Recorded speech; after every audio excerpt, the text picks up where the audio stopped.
Let us behave decently as in the daytime, not in orgies of drunkenness, not in sexual immorality and debauchery, not in dissension and jealousy. Ito yung nais ng Diyos sa atin. Kasi Ephesians sabi dito, behave literally means to walk.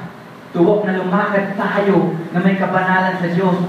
Sabi sa Ephesians 4:1 and 3, I therefore, the prisoner of the Lord, I urge you to live a life worthy of the calling you have received. Be completely humble and gentle. Be patient, bearing with one another in love. Make every effort to keep the unity of the Spirit just as you were called to one hope when you were called. So ito nais ng Diyos natin na makita natin ano ba yung pagkatao sa atin ng Diyos.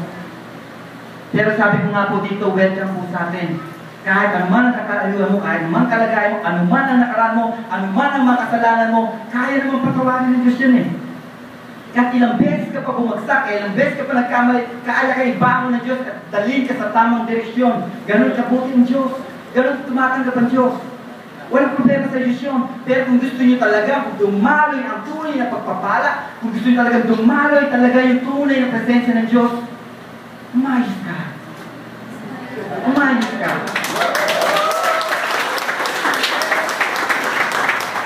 Pagkawad ng Diyos, pero gusto mo talaga maranasan ka tunay na kagalingan, tunay na kapayapaan, tunay na pagpapala ng Diyos. Umayos tayo. Umayos tayo sa harapan ng Diyos. Suotin natin ang kabanalan ng ating Panginoon. Umayos tayo. Ito ang nais ng Diyos sa atin. Nais ng Diyos na maranasan natin yung tunay na presensya niya. Tandaan niyo, mahal na mahal tayo ng Diyos. Walang problema sa Diyos. Ano man kasalanan niya natin. Pero ang Diyos hindi man tinotolerate ang kasalanan. Ang Diyos hindi tinotolerate ang kasalanan. Ito yung mga bagay na naghihinder sa atin. Time to bring up. Ito yung tanggalin natin. Unang-unang jealousy, kaingitan, madalas na kinaingitan natin. Madalas, ito yung mga kinikrave natin sa mga sarili natin, pag-iinom natin, lahat kung naman yun. Hindi kayo papawarin ng Diyos. Mag-inom kayo, kasi gusto nyo mag-inom. Pero tandaan nyo, pero gusto nyo makaranas ng tunay na pagpapalang Diyos, mayos ka. I-give up mo lahat sa Kanya. Ayun ang gusto ng Diyos na i-give up natin lahat sa Kanya. Ayun ang bagay na hindi kinontrol ng Diyos. Yung ating desisyon sa buhay natin, nasa ating pa rin pagpapasya. Pero kung gusto nyo maranasan, lahat ng mga pagpapalang Diyos, ito yung nais ng Diyos sa atin. At ang pang-apat, time to dress up. Time to dress up. Ang sabi dito,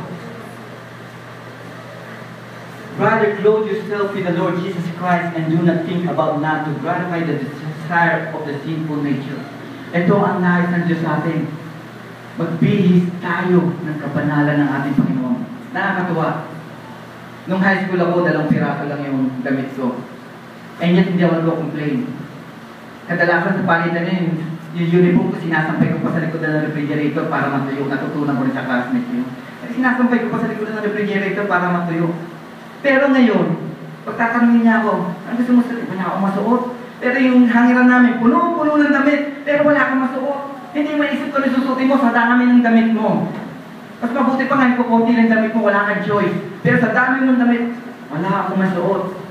Pero napakaganda kung tayo ay dadamitin natin ang kabanalan ng ating Panginoon. Put the things of Jesus. Ang sabi dito sa Ephesians, put on the new self which in the likeness of God has been created in righteousness and holiness and in truth. Once binalot natin ang sarili natin sa kabanalan, doon unti-unti makikita ang presensya ng Diyos sa atin. Naniniwala ako yung mga kabataan unti-unti nang hinihipon ng ating Panginoon. Naniniwala ako yung mga kabataan unti-unti na sinusuot ang kabanalan ng Diyos.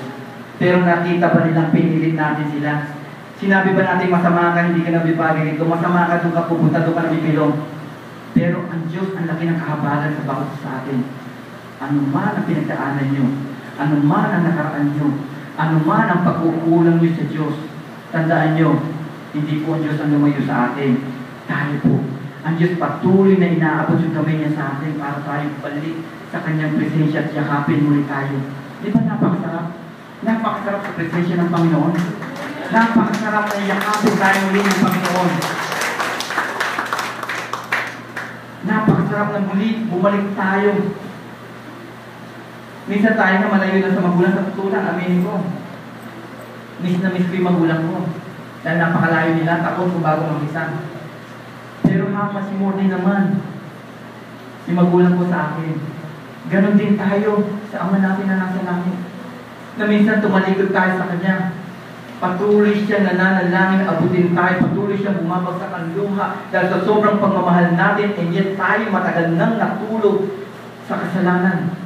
Pero the church, it's time to wake up at muli bumalik tayo sa presensya ng Panginoon. Muli kunin natin yung robe ng ating Panginoon. Kung baga doon sa may alibughang anak, nung bumalik siya sa kanyang ama, bumalik sa kanyang ama, unang-unang binigay sa kanya yung tunay niyakap siya, pinsuot siya ng robe.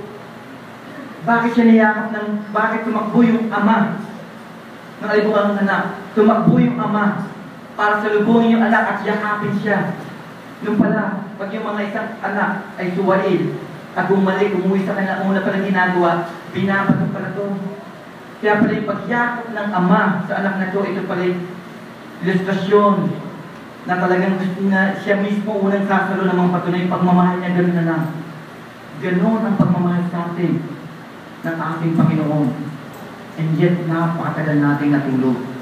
And yet, napakatagal nating natulog na ngayon, pinaalala muli sa atin ng ating Panginoong Jesus. Kung ano ginawa niya doon sa krus ng Kalbaryo at tumigis sa kanyang dugo para sa atin.